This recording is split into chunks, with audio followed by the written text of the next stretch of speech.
नमस्कार। आज के इस वीडियो में हम महात्मा गांधी के ऊपर बात करने वाले हैं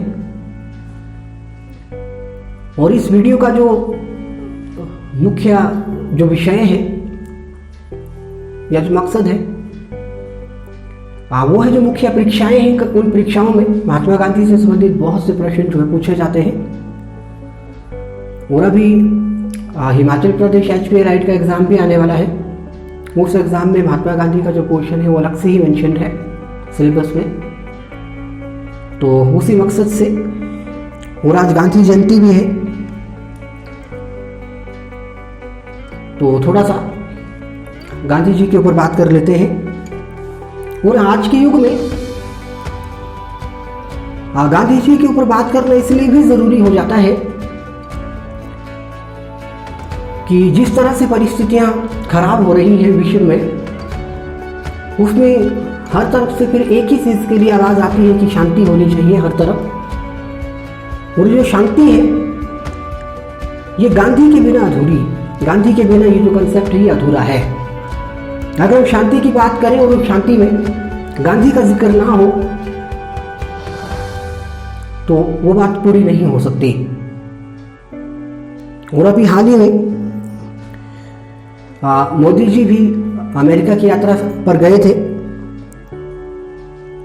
तो जो बाइडेन जी ने भी यही बात कही कि भारत जो है या फिर भारत अमेरिका के जो संबंध है वो गांधी के सिद्धांतों पर ही आगे बढ़ेंगे। लेकिन एक पहलू है कि गांधी को देखने के कई नजरिए हैं। हर व्यक्ति गांधी को अपने तरीके से देखता है, लेकिन हम इन बातों का अगर विश्लेषण थोड़ा ध्यान से करें तो गांधी जो है वो अपने आप में एक विचारधारा है। और गांधी धरती के ऊपर एक ऐसे इंसान हुए हैं अब तक जिनके ऊपर सबसे ज्यादा लिखा गया है। जितना गांधी के ऊपर लिखा गया उतना इस धरती में उतना किसी और इंसान के ऊपर नहीं लिखा गया। अगर लिखा भी गया है तो वो केवल धर्मगुरु हुए। वो धर्मगुरुओं के लिए ज्यादा लिख लेना कोई बड़ी बात नहीं होती, क्योंकि उनके लाखों हजारों लाखों फॉलोवर्स होते हैं। एक एक लाइन भी अगर कोई बोलेगा लिखेगा तो बहुत ज्यादा हो जाती है। लेकिन एक ऐसा व्यक्तित्व जिसे हम धर्मगुरु भी नहीं कह सकते, फिर भी उसके ऊपर पूरी दुनिया में सबसे ज्यादा बार जो है, सबसे ज्यादा जो चीजें हैं वो सबसे ज्यादा जो है वो लिखा गया है।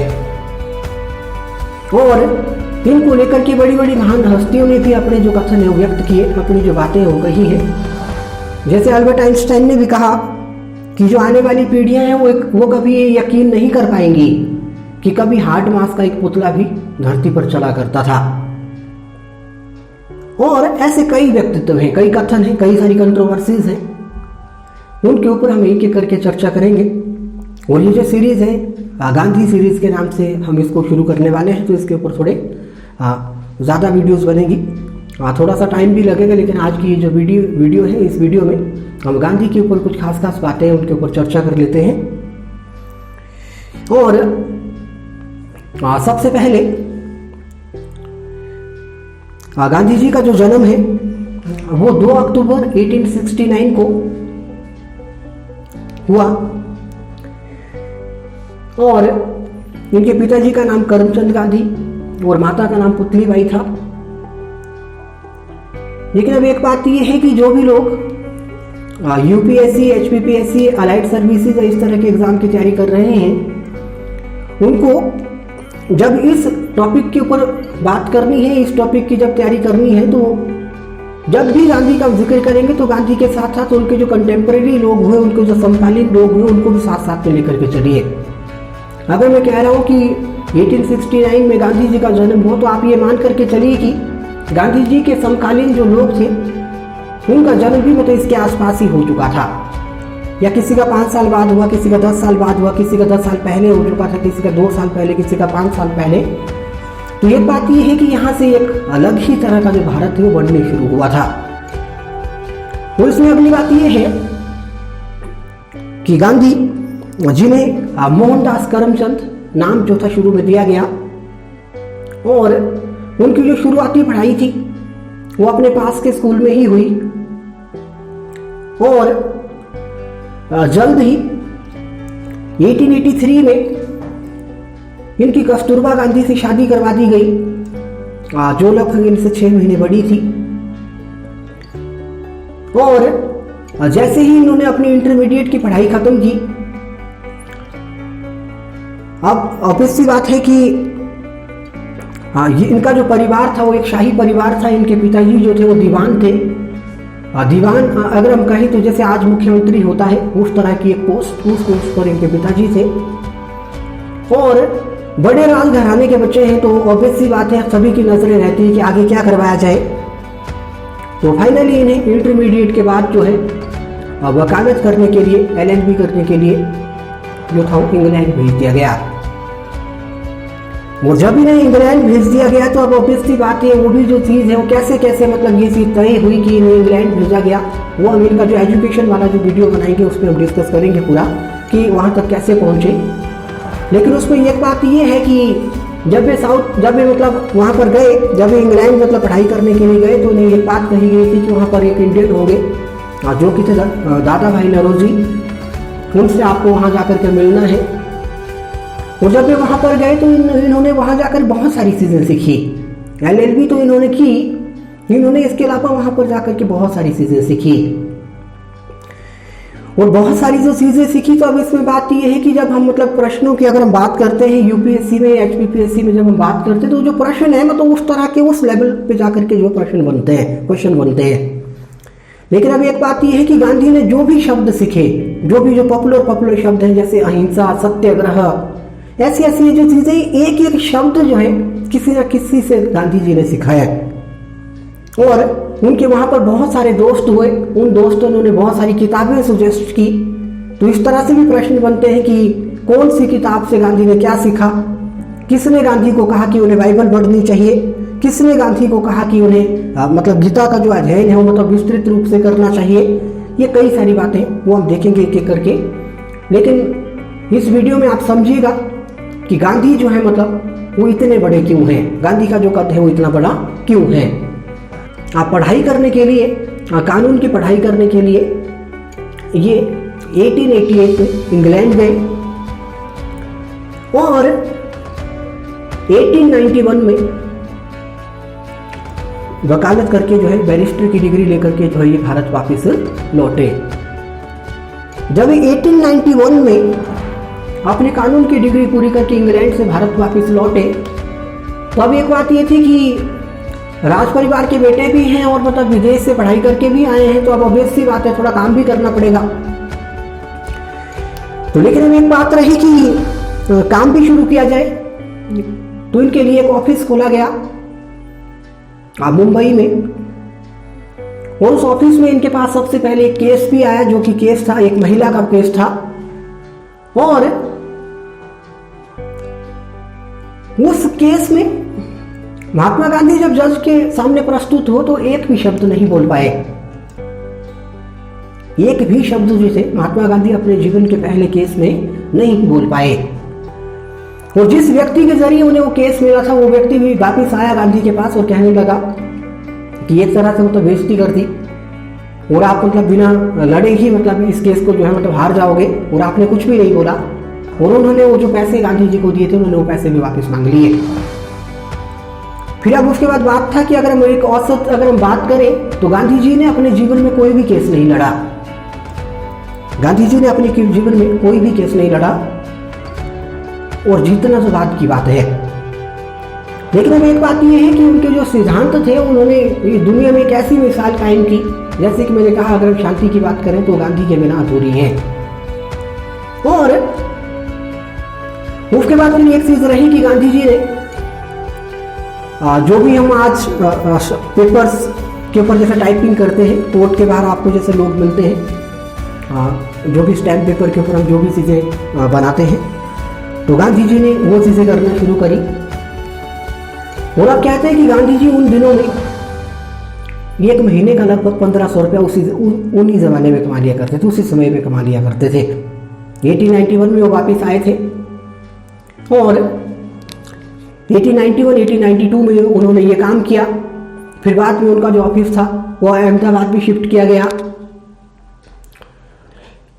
और 1893 में गांधी जी के जीवन में जो है मतलब एक परिवर्तन आता है। और उसके बाद जो कहानी है, अब ये जो गांधी है जो कि बहुत शर्मिले हैं, जो कि अपने पहले केस में कुछ भी नहीं बोल पाए, अब ये गांधी ऐसे नहीं रहेंगे। ये जो गांधी है ये बिल्कुल बदल चुके होंगे। और फिर गांधी का जो एक नया रूप है वो हमें इस भारत में देखने को मिलेगा 1915 के बाद। तो उसमें बात करते हैं कि 1893 में क्या हुआ कि गुजरात के दो भाई थे, अब्दुल्ला ब्रदर्स। उन अब्दुल्ला ब्रदर्स की कंपनी थी, फैक्ट्री थी कोई, तो उसको लेकर के क्या हुआ कि दोनों भाइयों के बीच में जो थे मतभेद हो गए। तो बात बंटवारे तक जा पहुंची और ये बहुत ही चर्चित केस रहा। वो दुनिया के जो बड़े बड़े वकील थे वो इस केस में शामिल हुए, लेकिन ये जो केस था ये किसी से सुलझ नहीं रहा था। और अंत में किसी ने कहा कि दीवान साहब के बेटे हैं, वो भी वकालत करके आए हैं, तो क्यों ना उन्हें भी कहा जाए कि इस केस में कुछ करें। तो फाइनली उस केस की पैरवी करने के लिए गांधी जी जो है वो साउथ अफ्रीका पहुंचे। लेकिन जब वो साउथ अफ्रीका पहुंचे तो हुआ क्या? हुआ ये कि गांधी जी ने उस केस में समझौता करवा दिया, उस केस में उन्होंने कंप्रोमाइज करवा दिया। और उस केस के बाद जो गांधी जी थे वो एक नए रूप में उभर करके सामने आए। और जो सादुल्ला ब्रदर्स थे, जिस केस को बड़े बड़े जो लोग थे, बड़े बड़े जो वकील थे, जो बहुत ज्यादा भारी भरकम फीस ले रहे थे, वो केस वो तक नहीं सुलझा पाए, तो गांधी जी ने उस केस को जो था मतलब बहुत ही कम समय में जो था वो समझौते के जरिए जो था वो सुलझा दिया। लेकिन उसी खुशी में सादुल्ला ब्रदर्स ने गांधी जी के लिए साउथ अफ्रीका में एक पार्टी रखी। और उस पार्टी के बाद गांधी जी को करना क्या था कि भारत वापस आ जाना था। लेकिन उन्हीं दिनों हुआ क्या? उन्हीं दिनों हुआ ये कि जो अफ्रीका है, वो जो अफ्रीका था वो भी अंग्रेजों के अधीन था। अफ्रीका में भी अंग्रेजों की सरकार चलती थी। और जो अंग्रेज थे उन्होंने उस समय भारतीयों के लिए उस वक्त एक नया कानून लागू किया था। और उस कानून में यह था कि ऐसे लोग जो भारत या जो आज का पाकिस्तान है या आज का बांग्लादेश है, वो वाले जो क्षेत्र हैं, या अफगानिस्तान है, म्यांमार है, ये जो इस तरह के जो क्षेत्र हैं, इन क्षेत्रों से जो लोग 20 साल से ज्यादा समय से अफ्रीका में हैं, या इन क्षेत्रों से जो है मतलब 20 साल पहले आए थे और 20 साल उनको हो चुके हैं इस जगह पर, उनको ये जो जगह ही छोड़ करके जानी पड़ेगी। लेकिन अब एक बात यह है कि अगर कोई आदमी है वो 20 साल की उम्र में साउथ अफ्रीका गया हो और 20 साल बाद उसकी उम्र लगभग 40 साल होगी, तो अब होगा क्या कि अगर उसको कहा जाए कि अब आपको ये देश छोड़ के जाना पड़ेगा, तो ऑब्वियस सी बात है मतलब हर किसी को गुस्सा आने वाला है। क्योंकि जो ज्यादातर संबंध होते हैं, ज्यादातर जो चीजें होती है किसी व्यक्ति की, ज्यादातर जो रिश्ते होते हैं किसी व्यक्ति के, वो इसी इसमें होते हैं, इसी इसमें बनते हैं। जो नाम होता है वो इसी उम्र में बनता है। तो उसमें से कुछ बुजुर्ग लोग भी होंगे, कुछ यंग लोग भी होंगे। तो उन लोगों को इस कानून से बहुत दिक्कत हुई, बहुत प्रॉब्लम हुई। और इसके अलावा कुछ हथियारों को लेकर के भी कुछ कानून बने। तो वो जो लोग थे वो क्या कर रहे थे साउथ अफ्रीका में, जो भारतीय लोग थे असल में, या फिर जो अफगानिस्तान या इन क्षेत्रों के जो लोग थे, उन कानूनों का विरोध कर रहे थे। तो हुआ क्या, जो गांधी जी के लिए पार्टी रखी गई थी, उसी पार्टी में उस तरह के कुछ लोग भी शामिल हुए। तो जब वो पार्टी चल रही थी तो मतलब पार्टी के एक कोने में इस तरह की बातें शुरू हो गई। तो फाइनली एक बात यह था कि सादुल्ला ब्रदर ने मतलब गांधी जी को जैसे थैंक्स कहा, पूरी वो पार्टी मतलब सारा सब कुछ बताया, मतलब कि ऐसे ऐसे हैं, इन्होंने इस तरह से मतलब ये जो केस है ये सॉल्व कर दिया और इसी की खुशी में हमने ये पार्टी रखी है। और जब ये बात हुई तो अब ऑब्वियस सी बात है उन्हीं के लिए वो पार्टी थी, तो वो तो गांधी जी सबकी नजरों में आ गए। तो उस तरह के वो जो वहां पर जो क्रांतिकारी जो लोग थे, जो इन तरह के कानूनों का विरोध कर रहे थे, उनकी जो नजर थी वो भी गांधी पर पड़ी। और फाइनली उन्होंने उस बात में गांधी जी को भी शामिल किया। तो उन्होंने गांधी जी से भी कहा कि आपने मतलब इतनी कामयाबी से ये केस सॉल्व किया है, तो हम चाहते हैं कि ये जो कानून है मतलब यहाँ जो भारतीय हैं उनके लिए भी आप कुछ करें। तो फिर हुआ क्या, वो जो पॉइंट था वो गांधी जी की जिंदगी में टर्निंग पॉइंट था। और उसके बाद गांधी जी ने लगभग 21 साल साउथ अफ्रीका में बिताए। और साउथ अफ्रीका में 21 साल बिताने के बाद वो 1915 में भारत वापस लौटेंगे। लेकिन एक बात यह है कि जब गांधी जी साउथ अफ्रीका में होते हैं तो वहां पर भी वो बहुत सारी चीजें सीखते हैं। वहां पर भी उन्हें बहुत सारे लोग मिलते हैं, वहां पर भी उनके साथ बहुत सारी घटनाएं होती हैं, कि जैसे कि उनका मतलब ट्रेन से बाहर निकाल देना, और बहुत सारी चीज़ें वहाँ पर होती हैं। और गांधी जी को भी बहुत सारे अलग अलग लोग जो है वहाँ पर अलग अलग किताबें सजेस्ट करते हैं, अलग अलग जगहें सजेस्ट करते हैं, अलग अलग प्लेस विजिट करने के लिए सजेस्ट करते हैं। और फिर वहाँ पर कुछ चीज़ें होती हैं कि एक वॉर होता है जिसको हम बोलते हैं बोअर वॉर, और एक रिवॉल्ट होता है, उस रिवॉल्ट को हम बोलते हैं जुल्लू रिवॉल्ट। तो जो रिवॉल्ट होते हैं वो भी साउथ अफ्रीका में होते हैं अंग्रेजों के खिलाफ। तो गांधी जी क्या करते हैं, जब वो रिवॉल्ट साउथ अफ्रीका में ब्रिटिशर्स के खिलाफ चल रहे होते हैं, तो गांधी जी जो होते हैं वो क्या करते हैं, वो जो भी लोग वहाँ पर घायल होते हैं उन घायलों के लिए, स्पेशली अंग्रेज़ों के लिए एक एम्बुलेंस सेवा शुरू करते हैं। वो जो एम्बुलेंस सेवा होती है वो आज की एम्बुलेंस सेवा की जैसी नहीं होती। उस एम्बुलेंस सेवा में लोग ही होते हैं। तो जो भी घायल होते हैं तो उनको 4-5 लोग उठा करके साइड में ले जाते हैं और वहाँ ले जा करके जो मरहम पट्टी करते हैं। इस तरह की एक एम्बुलेंस सेवा शुरू करते हैं। और फिर इसका होता क्या है कि जब गांधी जी 21 साल बाद 1915 में भारत वापस लौटेंगे, तो गांधी जी उनको इस एम्बुलेंस सेवा के लिए जो है भारत से इंग्लैंड वापस बुलाती है, इंग्लैंड बुलाती है। और इंग्लैंड में उन्हें 1915 में केसर हिंद की उपाधि से जो नवाजा जाता है। तब बोलने का मतलब ये है कि जो गांधी जी हैं वो अंग्रेजों के बीच में एक बहुत अच्छा जाना पहचाना जो नाम है वो बन चुके होते हैं। और ये बहुत बड़ी उपाधि थी। उस वक्त किसी भारतीय को इस उपाधि का मिलना भी बहुत बड़ी बात थी। तो ये जो उपाधि थी ये गांधी जी को मिली। और उसके बाद अब बात ये है कि गांधी जी जब 1891 में वकालत करके इंग्लैंड से वापस आए थे, तो इन्होंने एक व्यक्ति को अपना आध्यात्मिक गुरु चुना। और वो जो व्यक्ति थे, वो व्यक्ति जो थे वो जैन कवि थे और जैन दार्शनिक थे। और उनका नाम था श्रीमद रामचंद्र। और एक नाटक है, हिंदी नाटक है एक, और उस नाटक का नाम है युग पुरुष महात्मा के महात्मा। और इस नाटक में गांधी जी के आध्यात्मिक गुरु और श्रीमद रामचंद्र और महात्मा गांधी के संबंधों का जिक्र किया गया है।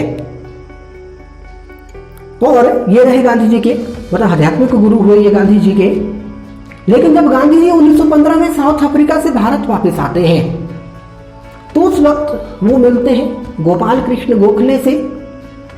और गोपाल कृष्ण गोखले उनसे कहते हैं कि अगर आप इस देश के लिए कुछ करना चाहते हैं तो सबसे पहले आप इस देश को समझिए। इस देश में कई सारी समस्याएं हैं, इस देश में कई तरह के लोग रहते हैं, इस देश की जो पृष्ठभूमि है, इस देश की जो मतलब जो भौगोलिक परिस्थितियां हैं वो बिल्कुल अलग अलग हैं। और हर जगह की जो लगभग मांगे हैं वो बिल्कुल अलग हैं। तो अगर आप सच में इस देश के लिए कुछ करना चाहते हैं तो सबसे पहले आप इस देश को समझिए। और गांधी जी को इस देश का जो पैदल भ्रमण है वो सजेस्ट करते हैं। और गोपाल कृष्ण गोखले को जो है महात्मा गांधी का राजनीतिक गुरु माना जाता है। और उनके सजेशन के बाद महात्मा गांधी ने लाखों किलोमीटर जो पैदल यात्रा थी वो इस देश की। और जब वो भारत यात्रा पर थे, भारत भ्रमण पर थे, तो हुआ क्या, एक बार एक स्थान पर जब गांधी जी के मतलब बड़े चर्चे हो रहे थे, जहां गांधी जी की बड़ी चर्चा हो रही थी और वहां गांधी जी भी मौजूद थे, तो वहां पर उन्हीं लोगों के बीच में जो सुन रहे थे, गांधी जी को सुन रहे थे, उन्हीं लोगों में एक व्यक्ति थी। उन व्यक्ति का नाम था राजकुमार शुक्ला। और राजकुमार शुक्ला ने जब मतलब गांधी जी की जो गाथाएं थी वो सुनी कि गांधी जी ने साउथ अफ्रीका में अंग्रेजों के खिलाफ ऐसा किया है, वैसा किया है, ये चीजें की है, वो चीजें की हैं, तो भी ऐसी बात है जो राजकुमार शुक्ला थे उनके मन में भी मतलब एक इच्छा जागी कि मैं भी जो है मतलब इन्हें अपने क्षेत्र में लेकर के जाऊंगा और मेरे क्षेत्र के लोगों की जो समस्याएं हैं मैं उनको इनसे सुलझाऊंगा। और अब हुआ क्या, राजकुमार शुक्ला जो कि बिहार के चंपारण के रहने वाले थे और चंपारण में नील की खेती होती थी। नील बोले तो डाई जो होती है मतलब उजाला सफेदी करके एक मतलब नील आता था, सफेद कपड़ों में डालते थे, तो उस तरह की मतलब डाई बनती थी उससे। और लेकिन अब इस पे प्रॉब्लम क्या हुई कि 1917 तक आते आते जर्मनी ने आर्टिफिशियल डाई भी डेवलप कर दी। और जो डाई किसान उगाते थे, जो इंडिगो जो नील किसान उगाते थे, उसको उगाने का थोड़ा नुकसान भी था कि एक बार जिस खेत में नील उग जाती थी वो खेत हमेशा के लिए बंजर हो जाते थे, या ज्यादा से बहुत अधिकतर समय के लिए जो थे बंजर हो जाते थे। वो फिर अगली बात ये भी थी कि वहां पर जो भी मतलब प्रशासनिक गतिविधियों में जो भी लोग शामिल थे, उन्होंने कुछ ऐसी नीतियां बनाई थी जिससे क्या होता था, किसानों को जो था बहुत ज्यादा नुकसान होता था। और अंततः ये भी होता था कि उन टर्म एंड कंडीशन को जब वो पूरा नहीं कर पाते थे तो उनके खेत भी जो थे वो खत्म हो जाते थे या उनसे छीन लिए जाते थे। और फिर अगली बात ये हुई कि जो भी टर्म एंड कंडीशन, टैक्स, पैसे जो भी उनसे लिए जाते थे, उनकी जो मतलब स्थितियां थी वो भी बहुत भारी भरकम थी। उनकी जो मूल्य था मतलब उन चीजों का वो भी बहुत ही ज्यादा था। तो हुआ क्या, राजकुमार शुक्ला ने जब गांधी जी को सुना तो गांधी जी के एक तरह से पीछे ही पड़ गए कि आप ऐसे ऐसे स्थितियां हैं और आप एक काम करिए कि आप मेरे साथ चंपारण चलिए। और गांधी जी ने कहा कि मैं अभी तो चंपारण नहीं आ सकता हूं, मैं जल्दी ही कोलकाता आने वाला हूं, और आप एक काम करना, जब मैं कोलकाता आऊंगा तो आप भी कोलकाता आ जाना और मुझे कोलकाता से आकर के अपने साथ ले चलना, क्योंकि बिहार और कोलकाता इजिली एक्सेसिबल होता कोलकाता से। तो लेकिन अब एक बात ये हुई कि अब जो राजकुमार शुक्ला थे वो एक साधारण से किसान थे,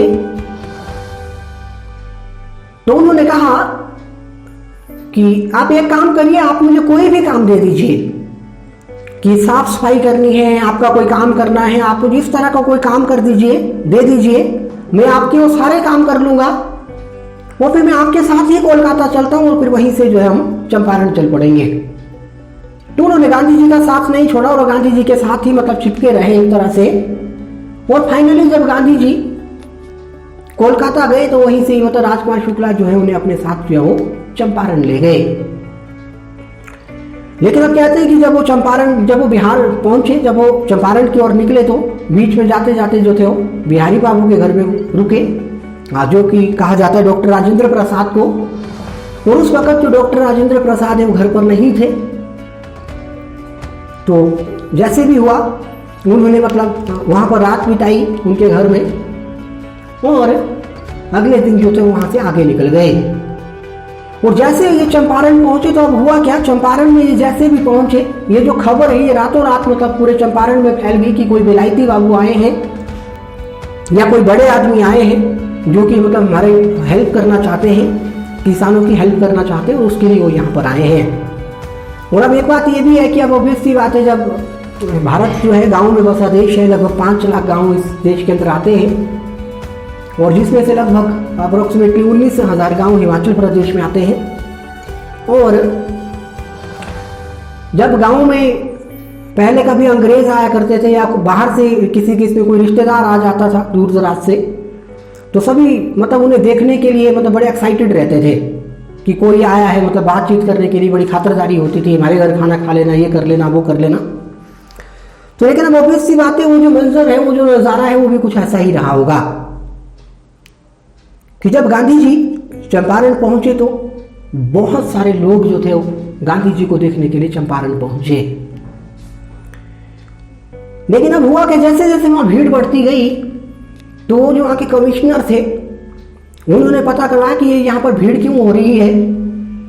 तो फिर उन्हें अपने सूत्रों से पता चला कि कोई मोहनदास करमचंद है, वो जो है चंपारण आया हुआ है और उसको देखने के लिए और उससे मिलने के लिए जो भीड़ है ये यहाँ पर इकट्ठी हो रही है। तो फिर कहते हैं कि कमिश्नर ने एक खत लिखा, वो जो खत था वो गांधी जी के लिए था और उसमें साफ स्पष्ट शब्दों में ये लिखा था कि गांधी जी जो है वो चंपारण छोड़ करके जा रहे हैं।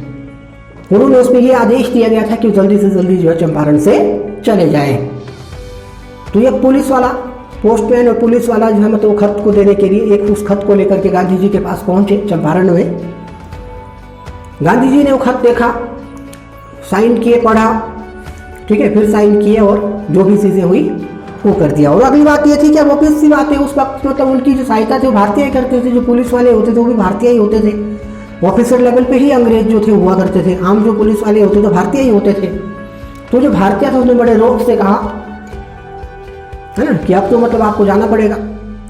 तो गांधी जी ने कहा कि मैंने साइन तो कर दिए पर मुझे अब ये तो बता जाओ इसमें था क्या। तो कहते हैं कि वो जो पुलिस वाला था मतलब बड़े ऊंचे लहजे में कहता है कि बस इसमें लिखा है कि आप चंपारण छोड़ के जा रहे हैं। तो गांधी जी ने पूछा क्यों? तो वो कहता है कि आपने अभी अभी इसमें साइन कर दिया ना, इसलिए आप जा रहे हैं। तो गांधी जी कहते हैं कि गांधी जी ने कहा अगर मैं ना जाऊं तो वो कहता है कि हमें आपको गिरफ्तार करना पड़ेगा, तो हम आपको गिरफ्तार कर लेंगे। अब ऑब्वियस सी बात है, अंग्रेज जो कि भारत पर शासन कर रहे हैं उसी देश में गांधी जी वकालत करके आए थे, तो उन्हें भी पता था कि बिना वजह किसी को गिरफ्तार नहीं किया जा सकता। तो उन्होंने कहा कि मैं यही तो चाहता हूं कि आप मुझे बिना वजह गिरफ्तार करें। और जब ये खबर ऐसी जब बात हुई तो ये जो बात ये रातों रात मतलब पूरी आग की तरह जो है मतलब हर तरफ चारों तरफ फैल गई। और इस बात को सुनकर के उस क्षेत्र में बिहार के आसपास के, चंपारण के आसपास के जितने भी बड़े बड़े लोग थे, including doctor Rajendra Prasad, JP Kripalani, Sucheta Kripalani के हस्बैंड जो कि पहली महिला मुख्यमंत्री रही उत्तर प्रदेश की, ऐसे बड़े बड़े लोग जो थे वो भी चंपारण पहुंच गए।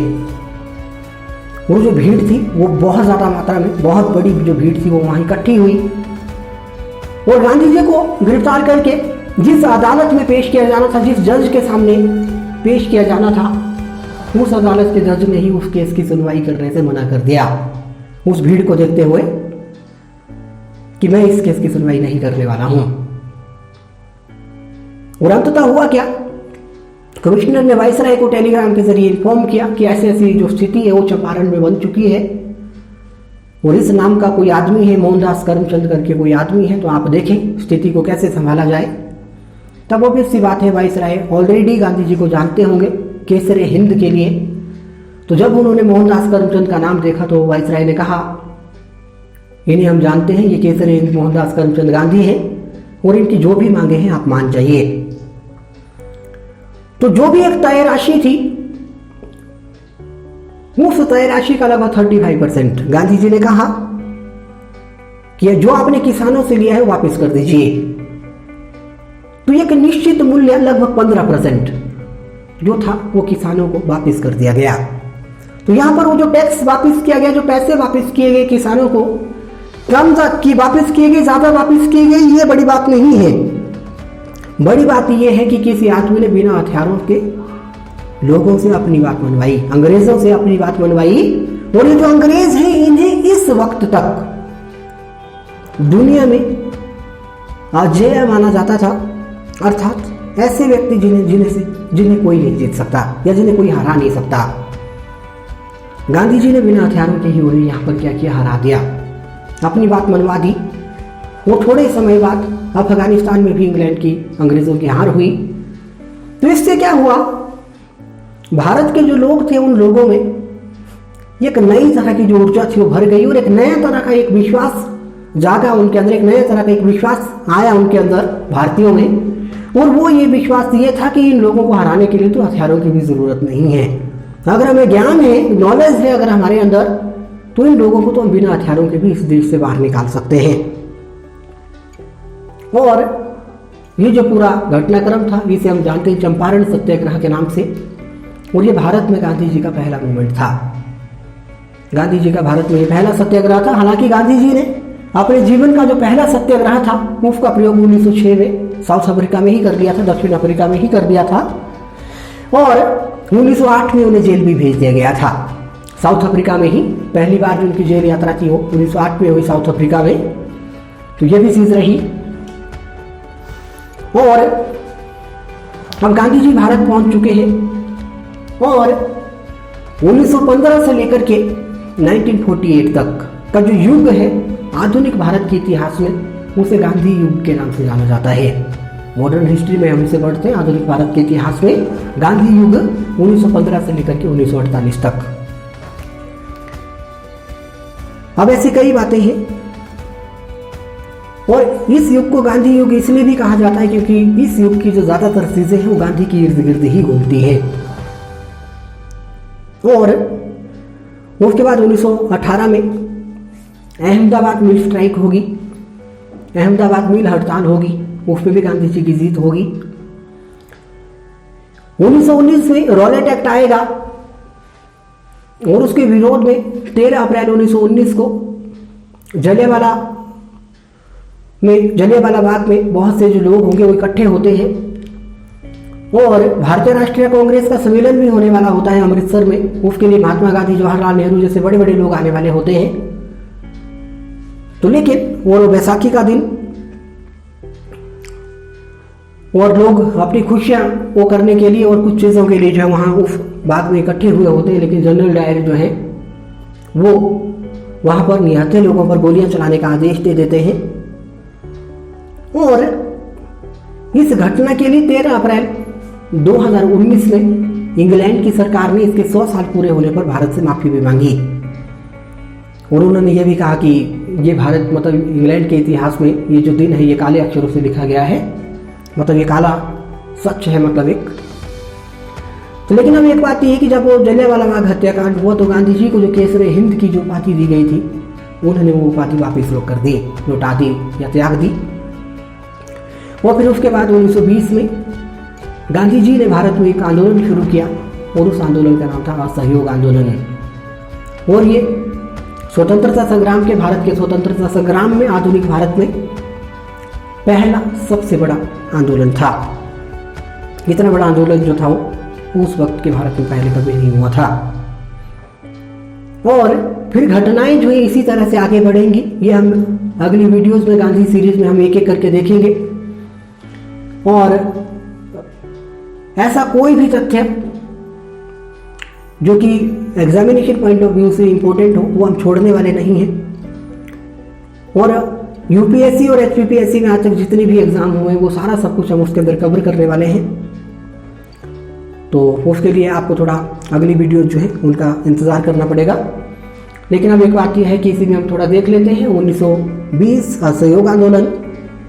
1923 में भारतीय राष्ट्रीय कांग्रेस का बेलगाम अधिवेशन होता है। उस बेलगाम अधिवेशन की जो अध्यक्षता है वो महात्मा गांधी करते हैं और ये एकमात्र ऐसा अधिवेशन है जिसकी अध्यक्षता महात्मा गांधी के द्वारा की गई।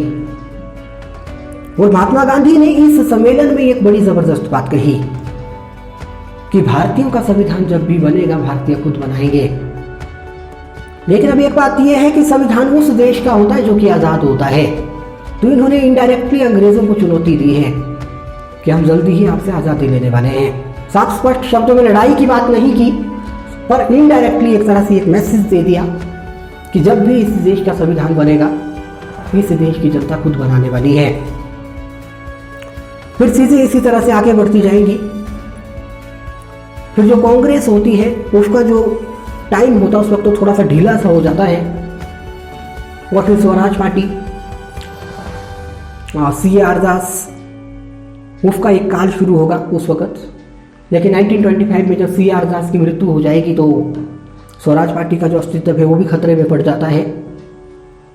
और चुनाव जो है वो स्वराज पार्टी का एक बहुत बड़ा एजेंडा रहता है जो कि सक्सेसफुली कंडक्ट भी होते हैं।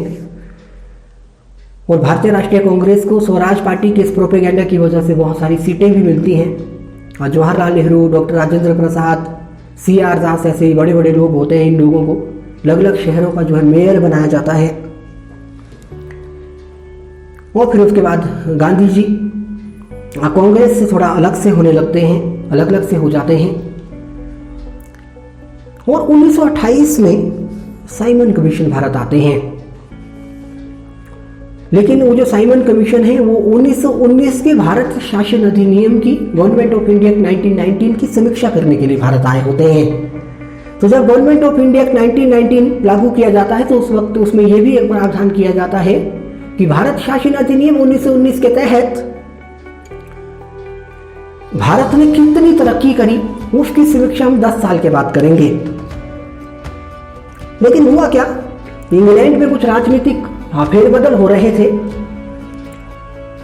और कुछ और भी चीजें हुई। उन वजह से वो जो साइमन कमीशन था वो 10 साल पूरे होने से पहले ही 1927 में ही अपॉइंट कर दिया गया और वो जो कमीशन था वो 1928 में भारत पहुंचा। उसका विरोध हुआ क्योंकि उसमें सारे के सारे लोग जो थे वो अंग्रेज थे। और जब इस तरह का सरेआम विरोध हुआ तो अब obvious सी बात है लाला लाजपत राय भी मतलब उस विरोध में शामिल हुए। उनके ऊपर लाठीचार्ज हुआ, उस वजह से कुछ दिनों में उनकी मृत्यु भी हो गई। और उसके बाद अंग्रेजों ने भारतीयों को एक ओपन चैलेंज दिया। अंग्रेजों ने भारतीयों से कहा कि अगर आपको लगता है कि आपके देश में इतने ही बुद्धिजीवी लोग हैं तो उन बुद्धिजीवी लोगों को एक तरह से हमारा चैलेंज है कि वो बताएं कि वो एक ऐसा संविधान बनाए जो भारतीय राष्ट्रीय कांग्रेस को भी स्वीकृत हो, स्वीकार हो, मुस्लिम लीग को भी स्वीकार हो और भारत के जो अन्य राजनीतिक दल हैं उनको भी स्वीकार हो। ये चैलेंज है और अगर लगता है किसी को कि कोई इतना काबिल है इस देश के अंदर तो बनाए और हमें बताएं। तो अलग अलग लोगों ने कोशिश की, गांधी जी ने कोशिश की, मोहम्मद अली जिन्ना ने कोशिश की, नेहरू ने कोशिश की, लेकिन बात नहीं बनी। तय समय के अंदर कोई भी रिपोर्ट जो फाइनली वहां तक नहीं पहुंच पाई, लेकिन उन रिपोर्ट्स को हम पढ़ते हैं, जैसे कि नेहरू रिपोर्ट, जिन्ना का 14 सूत्रीय कार्यक्रम, 14 सूत्रीय मांग, 14 फॉर्मूला डिमांड, वो हम पढ़ेंगे अपने इसमें टॉपिक के अंदर। इस तरह की चीजें हुई, लेकिन जब ये बातें नहीं बन पाई, जब कोई भी एक आदमी अपने लेवल पर इस तरह का कोई भी नेता या कोई भी दल इस तरह का कोई भी संविधान जो था वो अंग्रेजों के लिए सामने प्रस्तुत नहीं कर पाया, तो हुआ क्या? अंग्रेजों ने फिर से एक ओपन चैलेंज दिया। उन्होंने कहा चलिए ठीक है, अकेले अकेले तो आप लोगों से कुछ नहीं हुआ, ये काम कीजिए, इकट्ठे आ जाइए, सभी पार्टी के लोग मिलकर के, ओपन चैलेंज है एक तरह से, इकट्ठे आ जाइए इंग्लैंड। और इंग्लैंड में हम क्या करने वाले हैं? राउंड टेबल कॉन्फ्रेंस ऑर्गेनाइज करने वाले हैं, गोलमेज सम्मेलन ऑर्गेनाइज करने वाले हैं, और जो भी बुद्धिजीवी लोग हैं उनके विचारों का वहां पर भरपूर समर्थन होगा। आप आइए और अपने विचार रखिए और हम कोशिश करेंगे कि इस देश के लिए हम एक ऐसा संविधान बनाएं जो सभी पार्टियों को और सभी राजनीतिक दलों को स्वीकृत हो, स्वीकार हो। तो फर्स्ट राउंड टेबल कॉन्फ्रेंस हुई 1930 में, फर्स्ट गोलमेज सम्मेलन। और उस समय गांधी जी ने भारत में सभी ने अवज्ञा आंदोलन शुरू कर दिया। दांडी मार्च उसी का हिस्सा है, सिविल डिसोबीडियंस मूवमेंट। और हुआ क्या? गांधी जी या भारतीय राष्ट्रीय कांग्रेस की तरफ से कोई भी राजनेता प्रथम गोलमेज सम्मेलन में इंग्लैंड नहीं पहुंचा, लंदन नहीं पहुंचा। और फिर हुआ क्या? जब इतने बड़े राजनीतिक दल से कोई प्रतिनिधि वहां नहीं पहुंचा तो ऑब्वियस सी बात है जो भी लोग गए मतलब उसी से थोड़ी सी कद जो है थोड़ा छोटा हो जाता है। और अगली बात यह है, जब नहीं पहुंचा कोई वहां पर तो हुआ क्या? हिंदू महासभा के दो नेता लोग थे, दो नेताओं ने लॉर्ड इरविन जो कि वायसराय होते थे भारत के उन दिनों, उनसे और महात्मा गांधी से बातचीत की। उन्होंने कहा कि देखिए, बात करने से ही बात बनती है, अगर आप बात ही नहीं करेंगे तो कैसे बात बनेगी? तो फिर उन्होंने क्या किया? गांधी और इरविन के बीच में एक मुलाकात करवाई और उस मुलाकात को हम गांधी इरविन पैक्ट के नाम से जानते हैं, गांधी इरविन समझौता, और या दिल्ली समझौता के नाम से भी जानते हैं। दिल्ली में ही ये बैठक हुई थी। और उस बैठक में क्या हुआ? कई सारी चीजें हुई, पर कुछ पक्ष जो थे वो लॉर्ड इरविन ने गांधी के सामने रखे, गांधी जी के समक्ष रखे, और कुछ जो पक्ष तथ्य थे वो गांधी जी ने लॉर्ड इरविन के सामने रखे। तो सबसे पहले लॉर्ड इरविन ने गांधी जी से कहा कि सबसे पहले तो आप ये करिए कि जो आपने सविनय अवज्ञा आंदोलन शुरू किया उसको वापस ले लीजिए। लॉर्ड इरविन ने कहा ठीक है, मैं ले लेता हूं, लेकिन सविनय अवज्ञा आंदोलन के दौरान आपने जितने भी लोगों को गिरफ्तार किया है उनको छोड़ दीजिए, लेकिन हाँ, जिन ऊपर आपराधिक मामले दर्ज हैं आप भले ही उनको मत छोड़िए। दोनों में सहमति बनी, ठीक है। और ऐसी ऐसी कई सारी बातें हुई, लेकिन अंत में लॉर्ड इरविन ने गांधी जी से कहा कि आप सविनय अवज्ञा आंदोलन वापस ले रहे हैं और साथ में जब भी निकट भविष्य में सेकेंड राउंड टेबल कॉन्फ्रेंस होगी, द्वितीय गोलमेज सम्मेलन होगा, उस गोलमेज सम्मेलन में भारतीय राष्ट्रीय कांग्रेस का जो प्रतिनिधित्व है वो आप करेंगे। गांधी जी ने कहा ठीक है, आई एग्रीड। और हुआ भी वही, सविनय अवज्ञा आंदोलन वापस ले लिया गया, रोक दिया गया, और गांधी जी जो थे, जब 1931 में सेकेंड राउंड टेबल कॉन्फ्रेंस हुई तो भारतीय राष्ट्रीय कांग्रेस का जो प्रतिनिधित्व था वो गांधी जी ने किया और वो इंग्लैंड पहुंचे, लंदन पहुंचे। सब कुछ बहुत अच्छा चल रहा था, बातचीत हुई, बड़े बड़े लोग वहां पर मौजूद थे, इंक्लूडिंग B.R. अम्बेडकर। और भीमराव अम्बेडकर एक ऐसे व्यक्ति रहे हैं जिन्होंने तीनों गोलमेज सम्मेलन में भाग लिया था और इन गोलमेज सम्मेलनों में उनके नॉलेज को देखने के बाद उन्हें सिंबल ऑफ नॉलेज भी कहा गया। उनके ज्ञान को देखते हुए दुनिया जो थी बहुत हैरान हुई और अंग्रेजों ने भी कहा कि यकीन नहीं होता कि एक व्यक्ति को एक जीवन में इतना ज्यादा ज्ञान हो सकता है, लगभग हर विषय का ज्ञान।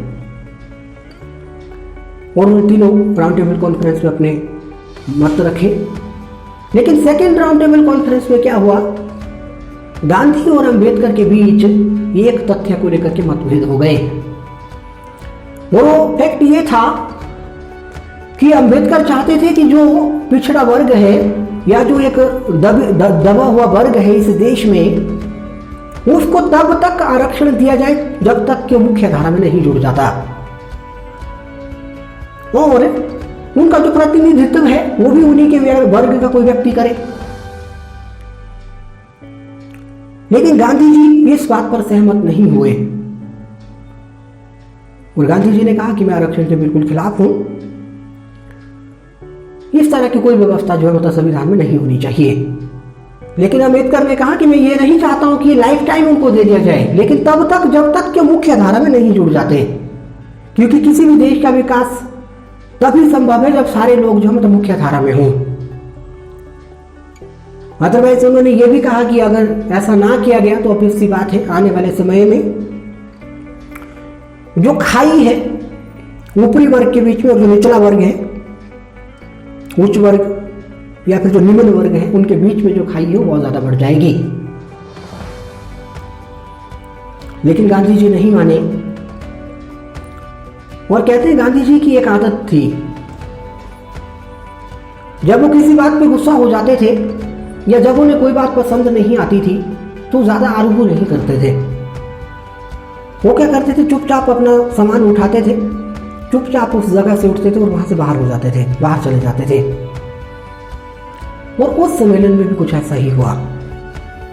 और पहले तो किसी को समझ ही नहीं आया कि गांधी जी कहां गए और बाद में पता लगा कि गांधी जी ने तो गांधी सम्मेलन छोड़ के चले गए हैं। और गांधी जी उस सम्मेलन को छोड़ करके भारत पहुंचे और उन्होंने भारत आकर के सविनय अवज्ञा आंदोलन फिर से शुरू कर दिया। लेकिन वो सेकेंड राउंड टेबल कॉन्फ्रेंस संपन्न हुई और गांधी जी इंडिया पहुंच गए। उन्होंने सविनय अवज्ञा आंदोलन भारत में आकर के फिर शुरू किया।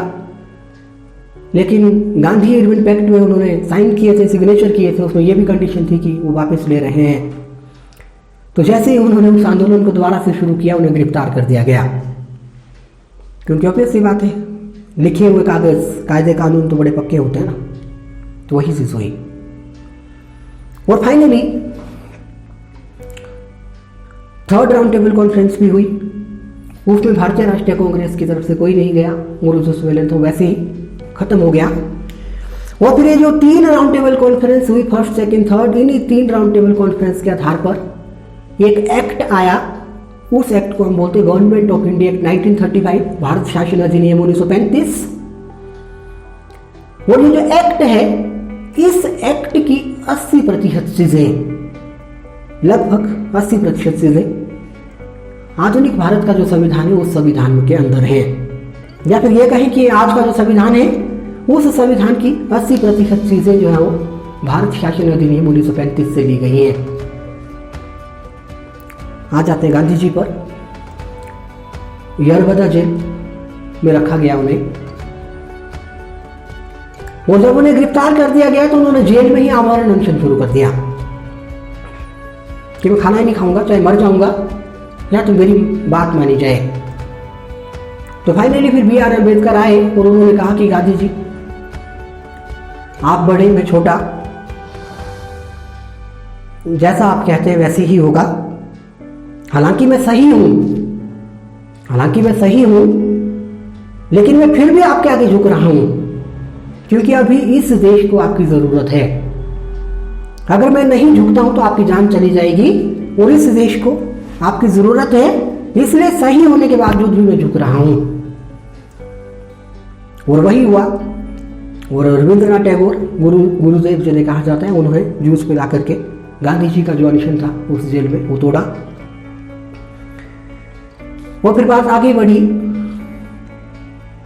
लेकिन उसी दौरान गांधी जी के जो करीबी थे, उनकी बीवी थी, उनके सेक्रेटरी थे, उनकी भी मृत्यु हो जाती है। वो फिर बात पहुंच जाती है, सीधा ही आगे चली जाएगी। 35 आ गया, और उसके बाद 36-37 में चुनाव होंगे भारत में फिर से। और फिर सेकेंड वर्ल्ड वार शुरू हो जाएगी। और जब सेकेंड वर्ल्ड वार शुरू हो जाएगी तो उसमें गांधी जी को एक टाइटल दिया गया जो कि था वन मैन बाउंड्री फोर्स। उन्होंने अंग्रेजों ने कहा कि जो काम 50,000 सैनिक नहीं कर सकते थे वो काम गांधी ने अकेले कर दिखाया। और इसी तरह से ये जो घटना है ये आगे बढ़ती जाएगी। फिर क्रिप्स मिशन भारत आएगा, अगस्त ऑफर भी आएगा अगस्त 1940 में।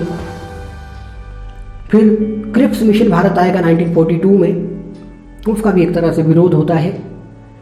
और 1942 में गांधी जी के द्वारा भारत में जो है वो भारत छोड़ो आंदोलन शुरू कर दिया जाता है। और अंततः कैबिनेट मिशन भारत आएगा 1946 में, और उसके प्रावधानों के तहत फिर संविधान सभा बनेगी, उसके लिए चुनाव होंगे, भारत का संविधान बनेगा। भारत शासन अधिनियम या भारतीय या भारत स्वतंत्रता अधिनियम 1947, इंडियन इंडिपेंडेंस एक्ट 1947 अस्तित्व में आएगा, और उसके तहत भारत जो है वो 15 अगस्त 1947 को आज़ाद हो जाएगा। और 30 जनवरी 1948 को नाथूराम गोडसे गांधी जी की बिरला हाउस में गोली मार करके हत्या कर देते हैं। तो इसके साथ ही गांधी जी का जो अध्याय है वो खत्म होता है। और इसके अंदर लगभग 10 चैप्टर हैं, 10 चैप्टर हैं गांधी जी के। उनको हम गांधी सीरीज में एक एक करके जो है पूरा विस्तार से पढ़ेंगे। चलिए अभी के लिए इतना ही। Thank you.